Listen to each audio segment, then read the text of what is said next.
Halo semua, perkenalkan nama saya Mel Ayu Agustin dengan NIM 218113342001. Di video ini, saya akan membahas mengenai seleksi karyawan. Nah, di video ini akan dibahas mengenai 4 pokok bahasan. Yang pertama, jenis tes seleksi karyawan. Yang kedua, contoh pertanyaan seleksi karyawan. Yang ketiga, cara menjawab pertanyaan dalam seleksi karyawan. Dan yang keempat, hal-hal yang perlu diperhatikan selama wawancara. Oke, kita masuk ke pembahasan yang pertama, yakni mengenai jenis tes seleksi karyawan. Kira-kira apa aja ya jenis tes seleksi karyawan itu? Oke, mari kita bahas. 1. Tes seleksi administrasi. Pada tahap seleksi administrasi, hal yang pertama kali diperhatikan adalah surat lamaran pekerjaan. Surat lamaran pekerjaan inilah yang merupakan gerbang pertama yang akan memperkenalkan diri kepada perusahaan yang akan dilamar. Tes yang kedua yaitu tes kognitif. Tes kognitif yang satu ini digunakan dalam rangka mengukur kemampuan intelektual calon karyawan, di mana variabel yang dilihat dari tes ini meliputi kemampuan mengingat, memahami, menganalisis, kemampuan verbal, dan kemampuan berhitung atau numerik. Hasil yang diperoleh akan menjadi prediksi bagaimana orang yang bersangkutan akan bekerja sesuai dengan tingkat kecerdasannya. Yang ketiga yaitu tes psikomotorik. Tes psikomotorik dilakukan dalam upaya mengukur sejauh mana kekuatan fisik, koordinasi tubuh, pengendalian otot-otot, dan ketangkasan seseorang dalam bekerja. Oke, kita masuk ke tes yang keempat, yaitu tes verbal. Tes verbal merupakan tes yang digunakan untuk melihat kemampuan terhadap bahasa, seberapa cakap dengan bahasa. Hal ini berhubungan dengan tes interpersonal, mengukur sejauh mana kemampuan seseorang dalam berkomunikasi. Oke, kita bahas tes interpersonal. Tadi di tes verbal udah dibahas sedikit ya, hubungan antara tes interpersonal dengan tes verbal. Nah, pada dasarnya, tes yang satu ini diperuntukkan untuk mengukur sejauh mana kemampuan seseorang dalam melakukan komunikasi dengan lingkungan sosialnya. Kaitannya dengan seleksi karyawan, jenis tes ini dapat membantu perusahaan untuk melihat sejauh mana calon karyawan mampu menyelesaikan suatu masalah. Oke, selanjutnya kita bahas tes interview. Interview yang dilakukan dalam proses seleksi karyawan bertujuan untuk menggali informasi lebih mendalam tentang diri pelamar, kaitannya dengan pengalaman kerja, latar belakang pendidikan, motivasi untuk bekerja, dan informasi lainnya yang dibutuhkan oleh perusahaan. Nah, kita udah membahas 6 tes. Yang selanjutnya, yang ketujuh, tes kepribadian. Tes kepribadian ini perlu dilakukan oleh perusahaan dalam upaya mengukur kecenderungan emosional, sifat, kekuatan, dan kelemahan mental calon karyawan, serta berbagai unsur kepribadian lain yang dibutuhkan oleh perusahaan. Oke, kita masuk ke tes yang ke-8, yaitu tes tentang penjelasan pekerjaan. HRD atau pimpinan terkait akan memberikan gambaran kepada calon karyawan tentang kondisi pekerjaan yang akan diserahkan kepada calon karyawan tersebut. Nah, informasi perihal pekerjaan tersebut bisa saja bersifat positif maupun negatif. Dan dari tes ini, HRD akan melihat kesanggupan atau tidaknya calon tersebut menerima kondisi pekerjaan yang akan mereka terima.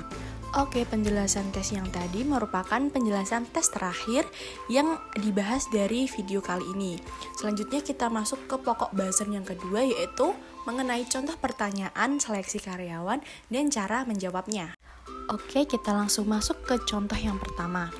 Jika kita diberi pertanyaan, ceritakan sedikit mengenai diri Anda. Maksud dari pertanyaan ini adalah untuk mengetahui bagaimana calon kandidat dalam mengenali dirinya. Kemudian hal apa saja yang akan mereka tekankan dibanding orang lain. Nah, untuk cara menjawabnya, dikutip dari Career Tree, Anda hanya perlu memilih 4 atau 5 hal penting tentang diri Anda yang relevan dengan pekerjaan. Hal itu dapat mencakup keterampilan khusus, kualifikasi, pengalaman bertahun-tahun, atau hasrat untuk bidang keahlian Anda. Oke, kita masuk ke contoh yang kedua. Untuk pertanyaan, kenapa kami harus mempekerjakan Anda? Nah, maksud dari pertanyaan ini adalah, pertanyaan ini merupakan kesempatan bagi calon kandidat untuk menunjukkan pengetahuan atau hasil mencari informasi mengenai perusahaan yang dituju, begitu pula dengan posisi yang diinginkan. Nah, untuk cara menjawabnya, menurut pelatih wawancara Jean Gregory, mengatakan pertama, kita perlu meyakinkan bahwa kita sudah memenuhi semua persyaratan yang dicari. Kedua, dukung semua kualifikasi tersebut dengan contoh yang relevan. Bila perlu, kita memberikan contoh kasus. Dan yang terakhir, kita ungkapkan bahwa kita merupakan orang yang proaktif dan bisa menyelesaikan permasalahan dengan kemampuan yang dimiliki. Nah, contoh yang ketiga, apa kekurangan diri Anda yang harus diperbaiki? Nah, dalam pertanyaan ini sebenarnya digunakan oleh para pimpinan perusahaan untuk mengetahui kelemahan yang dimiliki oleh calon para kandidat yang secara tidak langsung para kandidat akan memberitahu kelemahan yang dimiliki. Untuk cara menjawabnya, kita bisa menyebutkan 3 kelemahan atau hal yang perlu dikembangkan lagi. Nah, selanjutnya kita sebutkan alasan yang mendasari kenapa kita merasa bahwa hal tersebut merupakan kelemahan kita. Dan yang terakhir kita sebutkan cara untuk memperbaiki atau mengatasi sifat-sifat tersebut. Oke, sudah ada 3 contoh, sekarang kita masuk ke contoh yang keempat. Untuk pertanyaan, apa target pencapaian Anda dalam 5 tahun ke depan? Nah, pertanyaan ini digunakan untuk mengukur dan menilai persiapan, tujuan dan rencana kandidat sehingga sikap ambisius kandidat akan dapat terlihat dari jawaban yang diutarakan. Kemudian untuk cara menjawabnya, pertanyaan ini tuh merupakan pertanyaan rencana jangka panjang. Maka jawablah pertanyaan tersebut dengan tidak terlalu ambisius dan tidak terkesan gegabah.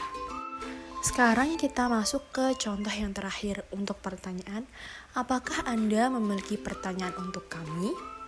Nah, menurut Lisa Laure, salah satu pelatih karir di Career Work, mengungkapkan bahwa pertanyaan ini merupakan peluang untuk mengungkapkan seberapa Anda tertarik dan antusias terhadap apa yang perusahaan cari. Oke, sekarang kita masuk ke pokok pembahasan yang terakhir, yaitu mengenai hal-hal yang perlu diperhatikan selama wawancara. Yang pertama, ciptakan kesan pertama yang baik. Menciptakan kesan pertama yang baik karena sangat berpengaruh dan wawancara dimulai dengan rasa yang sopan dan hormat. Yang kedua, membina hubungan yang baik. Keberhasilan suatu wawancara tergantung pada hubungan yang baik yang diciptakan antara pewawancara dengan responden. Kita masuk dengan contoh yang ketiga, yaitu netral selama wawancara. Dan yang keempat, yaitu selalu bayangkan hasil akhir konten. Oke, kita masuk yang kelima, yaitu perhatikan mood dan ekspresi serta intonasi. Yang keenam, jangan pernah mengulang jawaban yang sama.